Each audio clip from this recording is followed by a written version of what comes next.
من حيث أمرهم أبوهم ما كان يغني عنهم من الله من شيء إلا حاجة في نفس يعقوب قضاها وإنه لذو علم لما علمناه ولكن أكثر الناس لا يعلمون ولما دخلوا على يوسف آوى إليه أخاه قال إني أنا أخوك فلا تبتئس بما كانوا يعملون فلما جهزهم بجهازهم جعل السقاية في رحل أخيه ثم أذن مؤذن أيتها العير إنكم لسارقون قالوا أقبلوا عليهم ماذا تفقدون قالوا نفقد صواع الملك ولمن جاء به حمل بعير وأنا به زعيم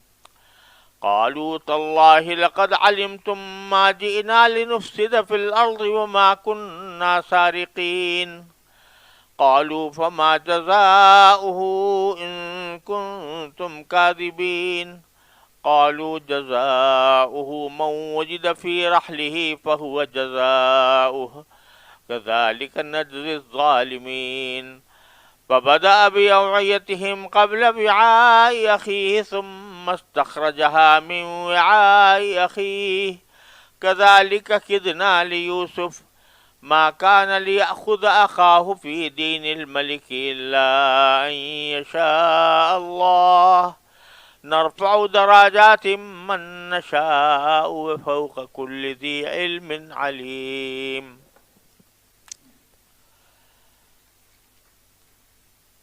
ان آیات کریمہ سے پہلے یہ بیان کیا گیا تھا کہ حضرت یعقوب علیہ السلام کے 10 بیٹوں نے اپنے والد گرامی حضرت یعقوب علیہ السلام سے یہ درخواست کی تھی کہ ان کے بھائی بنیامین کو بھی اس مرتبہ ہمارے ساتھ بھیج دیں، جس کا مطالبہ عزیز مصر نے کیا ہے، اور اس کی وجہ سے ہم نہ صرف یہ کہ ایک اونٹ کا بوجھ غلہ ہمارا اپنا ہوگا، زیادہ ہوگا اس بیٹے کی وجہ سے، بلکہ اگر ہم یہ نہ لے گئے تو ہمارا ہی غلہ سارا منسوخ ہو جائے گا۔ تو اس پر حضرت یعقوب علیہ السلام نے ان سے عہد لیا کہ جب تک بالکل ہی مجبور نہ ہو جاؤ تم اس کو ضرور لے کر آؤ گے، جس کا مطلب یہ ہے کہ آخر کار حضرت یعقوب علیہ السلام اس کو بھیجنے پر رضامند ہو گئے اور ان کو بھیجنے کا ارادہ کر لیا۔ لیکن جب سب ساتھ جا رہے تھے تو اس وقت میں حضرت یعقوب علیہ السلام نے ان کو ایک خاص تدبیر بتائی، اس کا ذکر قرآن کریم کر رہا ہے۔ وقال یا بنیہ، حضرت یعقوب نے فرمایا کہ اے میرے بیٹو، لا تدخلوا من باب واحد، جب تم مصر جاؤ تو سارے کے سارے 11 کے 11 افراد اکٹھے ایک دروازے سے مت داخل ہونا، بدخلوا من ابواب متفرقہ، اس کے بجائے الگ الگ دروازوں سے داخل ہونا، کچھ ایک دروازے چلے گا، کچھ دوسرے دروازے چلے گئے۔ یہ حکم دیا حضرت یعقوب علیہ السلام نے کہ اکٹھے مت داخل ہونا، بلکہ الگ الگ دروازوں سے داخل ہونا۔ اس کی وجہ یہ تھی کہ ماشاءاللہ حضرت یعقوب علیہ السلام کے تمام بیٹے بڑے ماشاءاللہ کڑیل جوان تھے اور حسین و جمیل تھے، تو اگر سب اکٹھے 11 افراد جو دیکھنے سے پتہ چل رہا ہو کہ ایک ہی باپ کے بیٹے ہیں اور بہت حسین و جمیل بھی ہیں، قد و قامت کے اعتبار سے بھی بہت اعلیٰ ہیں، وہ سب اکٹھے جب داخل ہوں گے تو لوگوں کی نگاہیں پڑیں گی، اور نگاہیں پڑنے کے نتیجے میں ہو سکتا ہے نظر لگ جائے ان کو. تو نظر سے حفاظت کے لیے حضرت یعقوب علیہ السلام نے یہ فرمایا کہ اکٹھے مت داخل ہونا، الگ الگ دروازوں سے داخل ہونا، کیونکہ اکٹھے 12 آدمی، 11، اور سب ایک سے ایک حسین و جمیل اور ایک سے ایک قد و قامت رکھنے والا، اور سب نظر آ رہا ہے کہ ایک ہی باپ کے بیٹے ہیں، تو نظریں پڑ سکتی ہیں. نظر سے بچانے کے لیے حضرت یعقوب علیہ السلام نے یہ تدبیر بتائی اپنے بیٹوں کو. اب سوال یہ پیدا ہوتا ہے کہ پہلے بھی تو گئے تھے وہ 10 تھے، اب کے تو 11 جا رہے تھے، لیکن پہلے 10 گئے تھے. 10 میں بھی جب 10 کو بھیجا تھا تو اس وقت یہ ہدایت نہیں دی تھی کہ الگ الگ داخل ہونا. اس وقت تو کہہ دیا تھا بھیج جاؤ، جا کر غلہ لے آؤ. تو اس وقت میں یہ آپ نے نہیں کہا تھا کہ الگ الگ دروازوں سے داخل ہونا، لیکن اس موقع پر کہا کہ الگ سے داخل ہونا نظر سے بچانے کے لیے. اس کی وجہ غالباً یہ تھی کہ پچھلی مرتبہ جب گئے تھے تو بیچارے انجان قسم کے افراد، جن کو نہ کوئی جانتا نہ کوئی پہچانتا، بالکل ان کا کوئی تعلق وہاں شہر میں تھا ہی نہیں، اجنبی لوگ اچانک داخل ہو گئے، خستہ حالت میں گئے. تو اس میں نظر پڑنے کا اتنا زیادہ احتمال نہیں تھا. لیکن جب پہلی مرتبہ ہو کر آ گئے تو بادشاہ نے ان کو اپنا مقرب بنایا. ان کے مقرب بنانے کی وجہ سے وہ معروف ہو گئے، جانے پہچانے ہو گئے. اور اب جب داخل ہوں گے تو وہ جو ہے وہ جانے پہچانے ہوں گے. اور پہلے بنیامین ساتھ نہیں تھے، اب بنیامین بھی ساتھ ہوں گے. اس لیے حضرت یعقوب علیہ السلام نے ان کو یہ تدبیر بتائی کہ اکٹھے داخل نہ ہونا تاکہ تمہیں نظر نہ لگے. اور قرآن کریم کی اسی آیت سے یہ بات ثابت ہو رہی ہے کہ نظر لگنا برحق ہے. نظر لگ جاتی ہے اور اس کا بھی کچھ اثر ہوتا ہے، اور اس کے دفعے کے بھی کچھ طریقے ہوتے ہیں. اور یہ بات نبی کریم سرور دو عالم صلی اللہ علیہ وسلم سے براہ راست ثابت ہے. اور رسول کریم صلی اللہ علیہ وسلم نے ایک حدیث فرمایا کہ العین حق، کہ نظر لگنا برحق ہے. اور اس کی کچھ مثالیں بھی ہیں کہ جب رسول کریم صلی اللہ علیہ وسلم کے عہد مبارک میں کسی کو نظر لگی تو آپ نے پھر اس کی تدبیر بھی بتائی کہ اس نظر کو اتارنے کی کیا تدبیر ہونی چاہیے. اور وہ تدبیر یہ کہ آپ نے فرمایا کہ جس کی نظر لگی ہے وہ اپنا پانی وضو کا یا غسل کا وہ پانی دیا جائے، اور اس پانی سے جو جس کو نظر لگی ہے اس کو نہلایا جائے یا اس کو وضو کرایا جائے. یہ بھی طریقہ آپ نے بیان فرمایا. اور ساتھ ہی کچھ آپ نے رقیے یعنی جھاڑ پھونک کے طریقے بھی بتائے کہ اس جھاڑ پھونک کے ذریعے نظر لگنے کا اثر ختم ہو سکتا ہے. رسول کریم صلی اللہ علیہ وسلم نے متعدد مواقع پر یہ جھاڑ پھونک کے طریقے بتائے ہیں نظر سے بچنے کے لیے. اب وہ جو مادہ پرست لوگ ہیں وہ نظر لگنے کی بات ہی کو تسلیم نہیں کرتے کہ نظر لگنا بھی کوئی چیز ہے، نظر لگنے سے کچھ فرق پڑتا ہے. حالانکہ یہ ایک حقیقت ہے اور قرآن کی اس آیت سے بھی ثابت ہو رہا ہے اور نبی کریم صلی اللہ علیہ وسلم کی احادیث سے بھی ثابت ہے، اور تجربے بھی اس کے گواہ ہیں. اور اس کا جو طبی تجزیہ ہے وہ امام رازی رحمۃ اللہ علیہ اور علامہ ابن قیم رحمۃ اللہ علیہ، ان لوگوں نے بڑے تفصیل کے ساتھ اس کا طبی تجزیہ کیا ہے نظر لگنے کا. وہ کہتے ہیں کہ جب کوئی شخص کسی دوسرے پر نگاہ ڈالتا ہے اور اس میں اگر کچھ پسندیدگی کا عنصر شامل ہو کہ پسند آیا وہ آدمی، تو اس کے نتیجے میں اس کی نظر کے اندر ایک حرارت پیدا ہو جاتی ہے، اور وہ حرارت کا اثر جس کو دیکھا ہے اس کے اوپر تب بھی منتقل ہوتا ہے، اور جس کی انہوں نے باقاعدہ فلسفیانہ توجیہ کی ہے کہ کس طریقے سے اثر ہوتا ہے۔ بہرحال ہمیں اس فلسفیانہ بحث میں جانے کی ضرورت نہیں ہے، قرآن کریم سے بھی ثابت ہے اور نبی کریم صلی اللہ علیہ وسلم کے احادیث سے بھی ثابت ہے کہ نظر لگنا برحق ہے۔ تو یہاں حضرت یعقوب علیہ السلام نے تدبیر بتائی کہ تم جب داخل ہو تو اکٹھے مت داخل ہونا، الگ الگ داخل ہونا تاکہ تمہیں نظر نہ لگے۔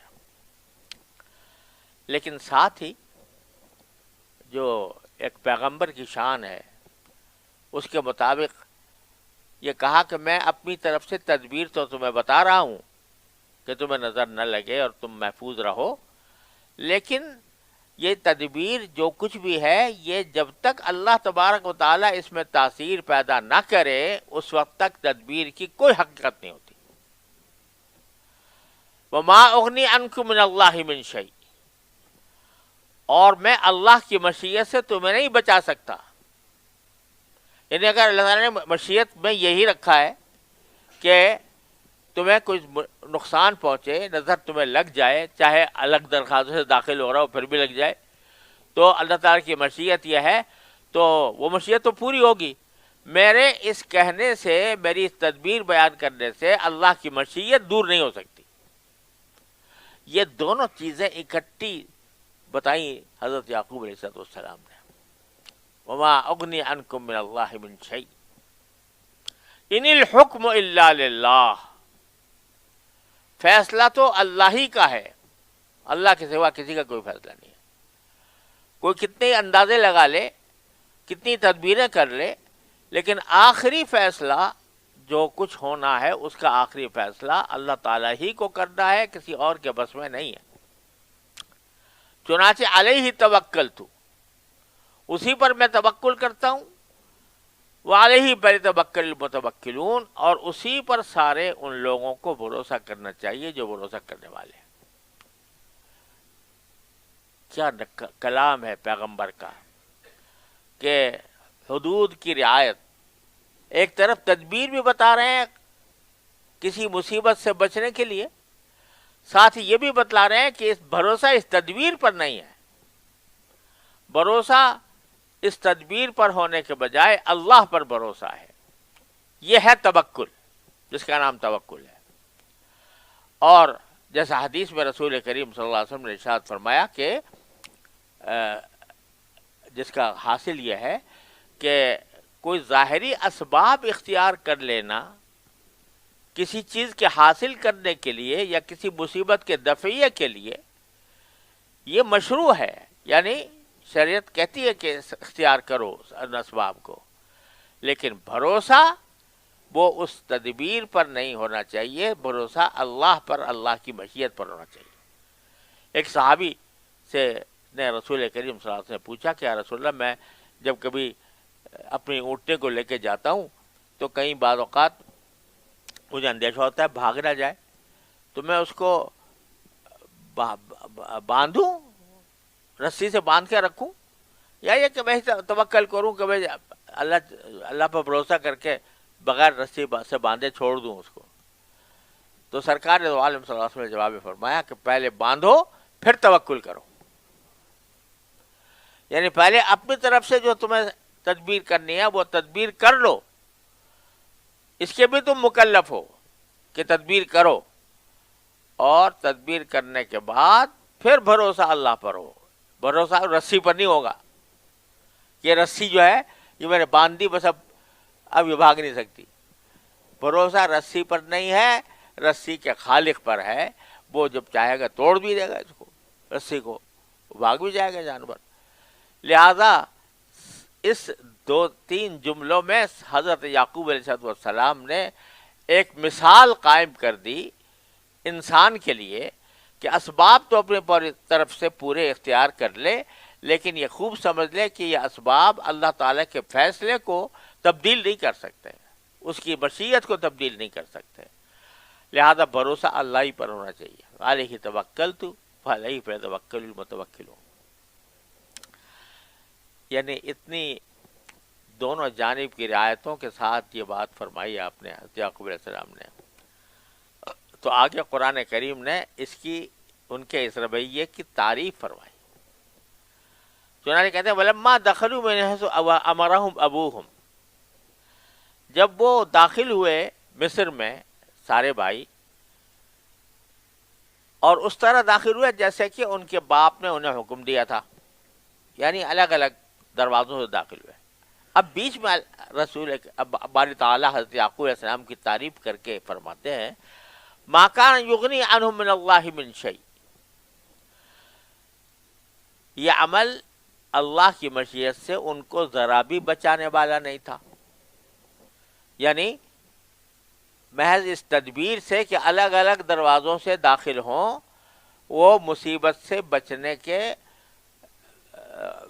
کی علت تامہ نہیں تھی. یعنی وہ یہ عمل ان کو بچانے والا نہیں تھا. یعنی اللہ تعالیٰ اگر چاہتے تو اس عمل کے باوجود ان کو تکلیف پہنچا دیتے. إِلَّا حَاجَةً فِي نَفْسِ يَعْقُوبَ قَضَاهَا. البتہ یعقوب کے دل میں ایک خواہش تھی جو انہوں نے پوری کر لی. باپ ہونے کے ناطے وہ جو ایک تدبیر ان کے ذہن میں آئی کہ میرے 11 بیٹے اکٹھے جا رہے ہیں، تو ان کی حفاظت کے لیے ایک تدبیر دل میں آئی اور ایک خواہش دل میں پیدا ہوئی کہ یہ ذرا الگ الگ داخل ہوں تو ان پر نظر نہ لگے. تو یہ خواہش انہوں نے پوری کر دی. لیکن خواہش پوری کرنے کے ساتھ ساتھ جو حقیقت تھی اس کا دامن نہیں چھوڑا. وہ حقیقت یہ کہ سارا کچھ جو ہے تصرف وہ اللہ جل جلالہ کی مشیت کا ہے، اس تدبیر کا نہیں ہے. لہذا فرمایا انہ لذو علم لما علمنا. وہ یعقوب جو ہیں وہ اس علم کے حامل ہیں جو ہم نے ان کو سکھایا ہے. اس علم کے حامل ہیں جو ہم نے ان کو سکھایا، کہ ان کو یہ اعتدال سکھا دیا، یہ حقیقت سکھا دی کہ تدبیر کرو لیکن تدبیر پر بھروسہ نہ کرو، بھروسہ اللہ پر کرو. تو یہ جو فرمایا کہ لذو علم لما علمناہ، یہ علم ہے جو اعتدال پیدا کرتا ہے ہر کام کے اندر، ہم نے ان کو وہ علم عطا کیا. ولیکن اکثر الناس لا یعلمون. ورنہ اکثر لوگ نہیں جانتے. کیا نہیں جانتے؟ حقیقت حال نہیں جانتے، اعتدال کے ساتھ بات سمجھنے کے قابل نہیں ہوتے. یا تو تدبیر پر نظر کے تدبیر پر اتنا بھروسہ کیا کہ گویا ایک تو یہ کہ ہمیشہ خود ہی تصور کر لیا کہ نظر لگ گئی، حالانکہ کیا پتہ تمہیں لگی، تو خود ہی تصور کر لیا کہ لگ گئی. اور پھر اس کے بعد اس کی تدبیر کرنے کے لیے جو کچھ تدبیر ہے اس پر بھروسہ کر لیا کہ اب یہ کریں گے تو ضرور نظر ختم ہو جائے گی. بعض لوگ تو ایسے ہوتے ہیں جو اس انتہا پر پہنچ جاتے ہیں، اور بعض لوگ وہ ہوتے ہیں جو کہتے ہیں نظر ہے ہی نہیں کوئی چیز، اور کوئی چیز نہیں ہے، سب اللہ تعالیٰ ہی کے قبضے قدرت میں ہے، ظاہری تدبیروں کا کوئی دخل ہی نہیں ہے. تو دونوں افراط اور تفرید میں مبتلا ہیں، اور افراط بھی علم نہیں اور تفرید بھی علم نہیں. ولیکن اکثرہم لا یعلمون. اکثر لوگ علم نہیں رکھتے. یعنی کیا معنی؟ یہ افراط میں رہتے ہیں یا تفرید میں رہتے ہیں. ولیکن اکثرہم لا یعلمون. اب یہ سارا بیچ میں واقعہ بیان کرتے ہوئے کتنی بڑی حقیقت اللہ تبارک و تعالیٰ نے حضرت یعقوب علیہ السلام کی زبان سے کہلوائی، اور پھر اس کی حقیقت خود بھی بتا دی، اور یعقوب علیہ السلام کی تعریف بھی فرما دی کہ ان کو کتنی اللہ تعالیٰ نے اصابت فکر عطا فرمائی ہے کہ وہ ہر بات کا خیال رکھتے ہوئے انہوں نے یہ تدبیر بتائی تھی.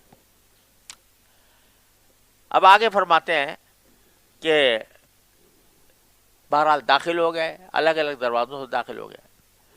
ولما دخلوا علی یوسف، جب سب کے سب یوسف علیہ السلام کے پاس داخل ہوئے تو آوا الیہ اخاہ، تو یوسف علیہ السلام نے اپنے پاس ٹھکانہ دیا اپنے بھائی کو. تب مفسرین نے کہا کہ اصل میں جب یہ حضرات پہنچے تو بڑے اعزاز و اکرام کے ساتھ حضرت یوسف علیہ السلام نے ان کا استقبال کیا، اور ایک ایک کمرے میں دو دو بھائی کو رکھا. 11 آدمی تھے نا، تو 5 کمروں میں 10 دو دو ہو گئے. 11ویں حضرت بنیامین تھے، تو ان کا چونکہ کوئی ساتھی نہیں تھا تو کہا کہ میں اپنے ساتھ رکھوں گا. آوا الیہ اخاہ، اپنے ساتھ ٹھکانہ دیا یوسف نے اپنے بھائی کو، اور ساتھ میں یہ بھی کہہ دیا قالا انی انا اخوکا، کہ خوب سمجھ لو کہ میں تمہارا بھائی ہوں. فلا تبتئس بما کانوا یعملون، لہذا جو ہمارے دوسرے حضرات ہیں وہ جو کچھ کرتے رہے اس سے رنجیدہ نہ ہونا. کیا مانا؟ کہ اتنا زبردست ظلم کیا تھا 10 بھائیوں نے یوسف علیہ السلام کے اوپر، تو حضرت یوسف علیہ السلام نے ان کو معاف کر دیا تھا، اور اپنا دل صاف کر لیا تھا ان سے، کہ شیطان کے حوالے کر دیا تھا اس کو کہ شیطان نے کیا یہ، اور اپنا دل اسے صاف کر لیا تھا. اب بنیامین کو بھی یہ نصیحت یہ کر رہے ہیں کہ میں نے بھی ان سے درگزر کیا اور اپنے دل صاف کر لیا، تو تم بھی اب ان کے اعمال سے رنجیدہ نہ ہو، انجام انشاءاللہ بہتر ہونے والا ہے. فلا تبتئس بما کانوا یعملون. اب سوال یہ پیدا ہوا کہ حضرت یوسف علیہ السلام چاہتے یہ تھے کہ یہ بنیامین میرے پاس رہیں اور دوبارہ ان کو میں نہ بھیجوں. تو بعض روایات میں آتا ہے کہ حضرت بنیامین نے حضرت یوسف علیہ السلام سے کہا کہ میں اب واپس ان بھائیوں کے ساتھ نہیں جانا چاہتا، اب تو آپ مجھے اپنے پاس ہی رکھیں. تو حضرت یوسف علیہ السلام نے کہا کہ بھائی کیسے رکھوں؟ ایک تو یہ کہ والد جو ہیں وہ انتظار میں ہوں گے تمہارے. تو انہوں نے کہا کہ نہیں، میں تو اب کسی قیمت پر بھی جانے کے تیار نہیں ہوں بھائیوں کے ساتھ. تو حضرت یوسف علیہ السلام نے فرمایا پھر تو اس کے سوا اب کوئی راستہ نہیں ہے تمہیں روکنے کا، کہ تمہیں میں ایک تدبیر ایسی کروں کہ جس کے نتیجے میں تم چور قرار پاؤ، اور چور قرار پانے کی وجہ سے میں تمہیں اپنے پاس روک کے رکھ لوں.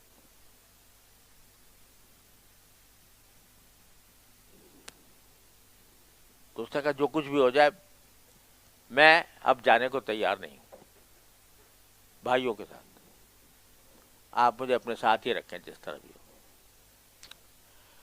تو حضرت یوسف علیہ السلام نے یہ کیا کہ اپنا ایک پیالہ تھا، پیانے کا پیالہ جو شاہی نوعیت کا تھا. اب شاہی نوعیت کا کیسا تھا اللہ ہی جانے، لیکن قیمتی تھا. ہو سکتا ہے کچھ موتی ہوتی لگے ہوئے ہوں اس پر. بعض لوگوں نے کہا سونے کا تھا، بعض نے کہا چاندی کا تھا، لیکن سونے چاندی کا پیغمبر کا استعمال کرنا بعید معلوم ہوتا ہے. لیکن ہو سکتا ہے موتی ہوں لگے ہوئے جڑے ہوئے اس کے اوپر یا کچھ، بہرحال قیمتی پیالہ تھا. وہ حضرت یوسف علیہ السلام کا تھا. اب یوسف علیہ السلام یا نے وہ دے دیا، اپنے خادموں سے کہا کہ جب یہ واپس جانے لگے تو بنیامین کے کجاوے میں یہ پیالہ رکھ دینا.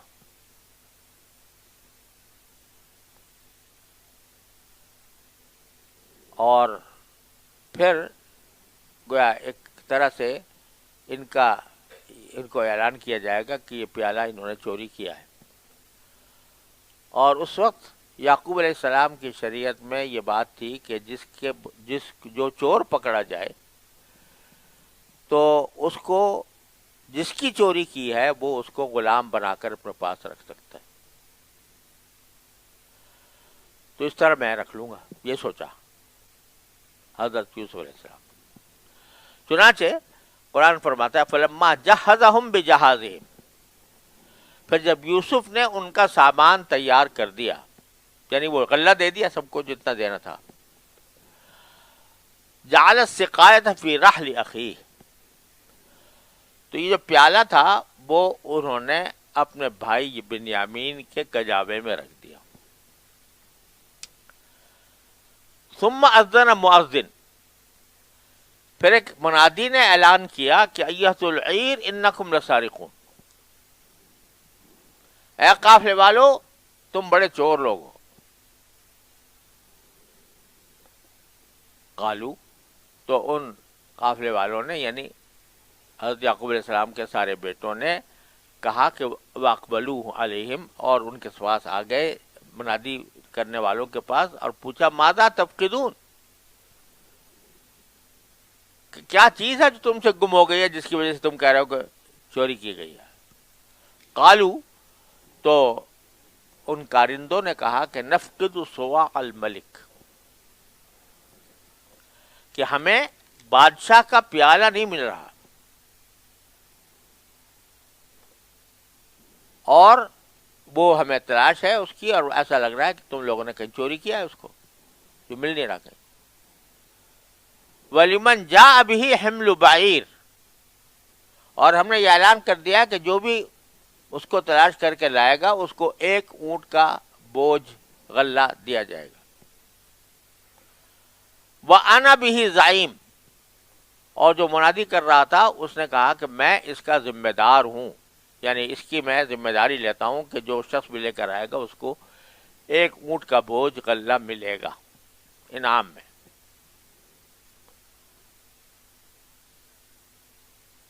اب یہاں ایک تو یہ کہ یہ کہا کہ جو بھی لے کر آئے گا اس کو ایک اونٹ بھر کر غلہ دیا جائے گا. یہ فقہی اعتبار سے اس کو کہتے ہیں جعالہ، یعنی ایک ایسا، یہ اجارہ تو ہے نہیں کیونکہ اس میں پتہ نہیں ملے گا نہیں ملے گا اور کب ملے گا، کتنی محنت کے بعد ملے گا. اجارے کے اندر یہ جہالت مفسد عقد ہوتی ہے. لیکن یہ انعام کی ایک شکل ہے، تو اس انعام کی اجازت اس سے معلوم ہوتی ہے. کوئی شخص اگر یہ کہ بھائی میری فلاں چیز گم ہو گئی ہے، اگر کوئی لے کر آئے تو میں اس کو اتنا انعام دوں گا، تو یہ کہنا بھی جائز ہے، یہ عقد بھی جائز ہے. اور ساتھ ہی اس میں وہ کہنے والے نے یہ بھی کہا کہ میں ذمہ دار ہوں اس کے دینے کا، یعنی میں کفیل ہوں اس کا. اس سے کفالت اور ضمانت کی مشروعیت بھی فقہاء کرام نے نکالی ہے کہ کسی کے ذمہ کوئی دین ہو تو کوئی دوسرا اپنے ذمہ لے لے کہ میں اس کو دینے کا ذمہ دار ہوں، تو یہ کفالت کہلاتی ہے. اس کا بھی، اس کی اصل بھی اسی آیت سے نکلی ہے. بہرحال جب ان لوگوں نے کہہ دیا کہ جی پیالہ گم ہو گیا ہے، قالو، تو بھائیوں نے کہا تاللہ لقد علمتم ما جئنا لنفسد فی الارض، اللہ کی قسم آپ جانتے ہو اچھی طرح کہ ہم اس لیے نہیں آئے یہاں پر تاکہ زمین میں فساد پھیلائے. یعنی ہمارا پورا طرز عمل دیکھ لیں، جب سے ہم پہلی مرتبہ آئے تھے یا اب آئے ہیں، تو ہم یہاں پر جس طرح بھی رہے ہیں امن و سکون کے ساتھ، عافیت کے ساتھ، تو ہم کہیں فساد پھیلانے والے نہیں آئے کہ آ کر فساد پھیلائیں اور چوری ڈاکے کا کام کریں. وما کننا سارقین، اور ہم نہ کبھی چور رہے ہیں، چوری کرنے والے ہیں. یعنی اتنے عرصے دراز تک ہم یہاں پر مقیم رہے، پہلے بھی اور اس مرتبہ بھی. روایتوں میں آتا ہے کہ وہ اپنے جانوروں کے منہ کو منہ پر کپڑا باندھ دیا کرتے تھے کہ کہیں کسی کے کھیت میں جا کر غلط طریقے سے نہ چریں، جو خاص چراگاہ ہے وہاں جا کر چریں، کسی کے کھیت میں دخل اندازی نہ کریں، مطلب یہ کہ احتیاط کے ساتھ کام کر رہے تھے۔ تو انہوں نے اپنی پاک بازی کا اعلان کیا۔ قالو، تو اس کے جواب میں جو بادشاہ کے ہرکارے تھے، کارکن تھے، انہوں نے کہا فما جزاؤہ ان کنتم کاذبین، اگر تم جھوٹے نکلے، تم تو کہہ رہے ہو ہم نے چوری نہیں کیا، اگر تم جھوٹے نکلے تو اس کا کیا بدلہ ہوگا؟ قالو، تو جواب میں حضرت یعقوب علیہ السلام کے بیٹوں نے کہا کہ جزاؤہ من وجد فی رحلہ فہو جزاؤہ، اس کا بدلہ یہ ہوگا کہ جس شخص کے سامان میں وہ پیالہ مل جائے تو وہی شخص اس کا بدلہ ہوگا، یعنی اس کو غلام بنا لیا جائے گا۔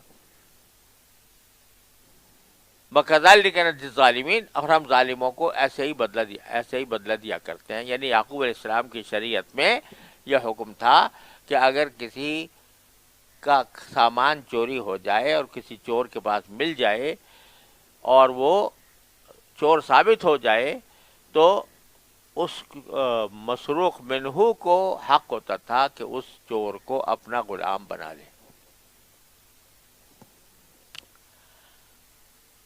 کذالک فبدأ بأوعیتہم،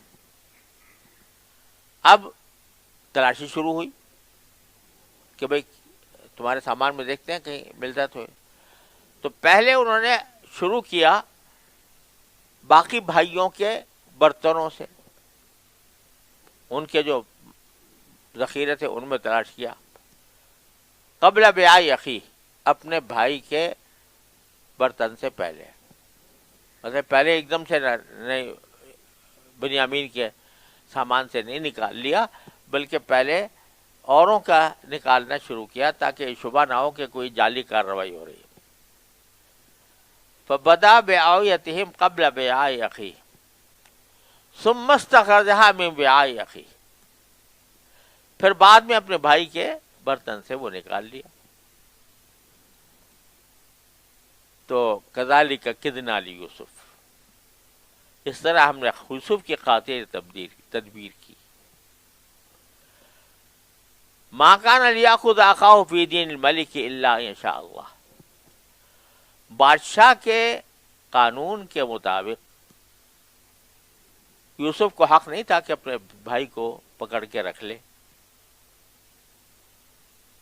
اگر اللہ نے چاہتا۔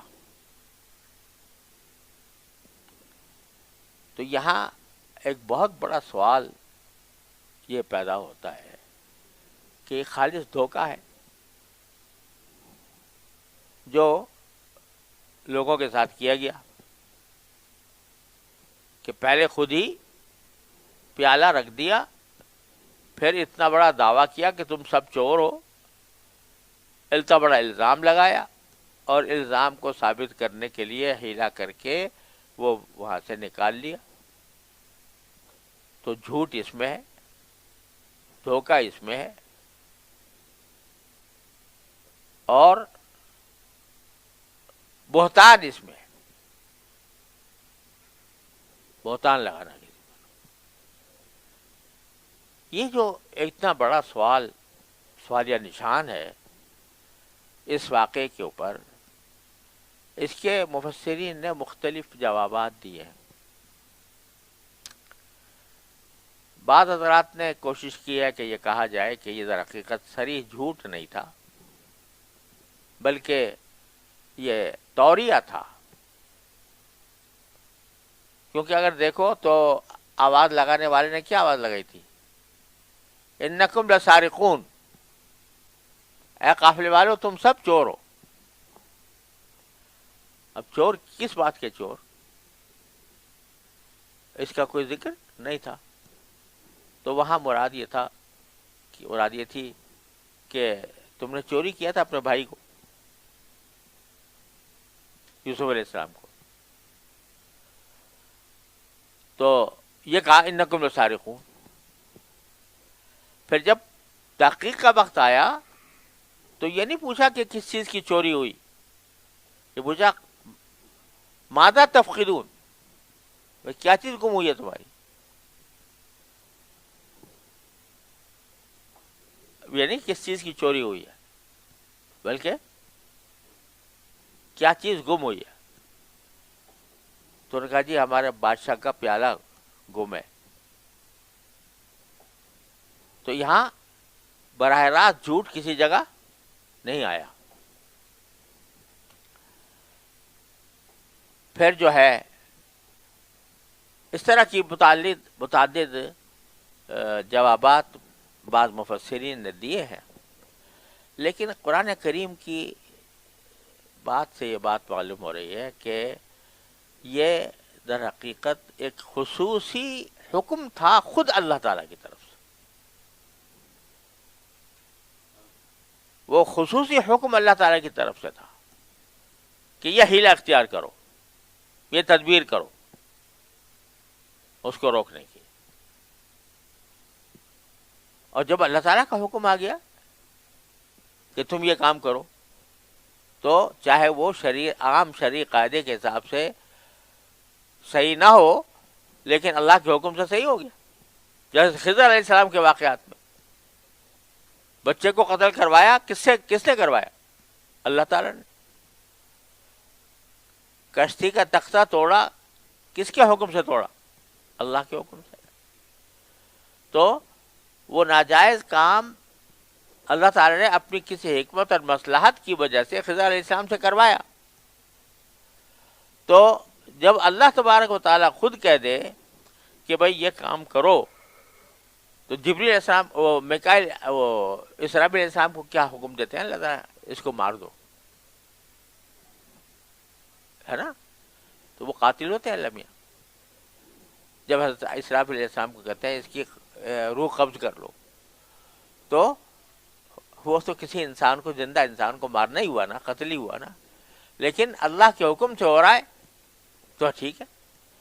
یہاں پر بھی جو کچھ حضرت یوسف علیہ السلام نے کیا وہ اللہ تعالیٰ کے حکم سے کیا، اور اس لیے کہ قرآن خود کہہ رہا ہے کہ کذالک کدنا لیوسف، ہم نے خود تدبیر بنائی ہے یوسف علیہ السلام کے لیے، اپنی طرف منسوب کیا آپ نے اللہ تعالیٰ نے اس کو. اور یہ بھی کہہ دیا کہ ما کان لیأخذ اخاہ فی دین الملک، بادشاہ کے قانون میں تو وہ لینے کے حقدار نہیں تھے، الا ان یشاء اللہ، مگر اللہ نے جس کو چاہتا. تو ساری بات کا ذمہ اللہ تعالیٰ نے خود اپنے اوپر لیا نا، کذالک کدنا لیوسف، لہذا اللہ کے حکم سے ہوا. اللہ نے کہا کہ اس طرح کرو. اچھا اس میں حق تلفی کسی کی ہو نہیں رہی. اگر دیکھا جائے تو حق تلفی کسی کی ہو نہیں رہی. تھوڑی بہت اگر پریشانی لائق ہو رہی ہے تو ان بھائیوں کو ہو رہی ہے جنہوں نے انتہا درجے کا ظلم کیا تھا. تھوڑی پریشانی ان کو جیسے کہ آگے آئے گا وہ پریشان ہو گئے اس وجہ سے. تو فرماتے ہیں نرفع درجات من نشاء، اور جس کو چاہتے ہیں ہم اس کے درجے بلند کر دیتے ہیں.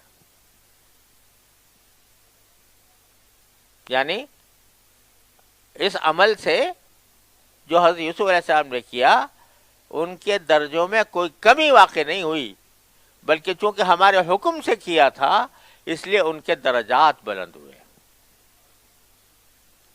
وَفَوْقَ كُلِّ ذِي عِلْمٍ عَلِيمٍ، اور ہر علم رکھنے والے سے اوپر ایک سب سے بڑا علم رکھنے والا ہے وہ اللہ تعالیٰ ہے. کہہ رہے ہیں یہاں تم اپنے علم کے ذریعے اگر 1000 سوال جواب کرو کہ بھئی کیا ہوا تھا، یہ کیوں کیا تھا اور کس طرح ہوا تھا اور اس کی شریعت میں کیا تعبیر ہے اور کیا توجیہ ہے، تو تم اپنے علم کے تحت کچھ وہ جو ہے مارتے رہو گے، اپنے گمان دوڑاتے رہو گے.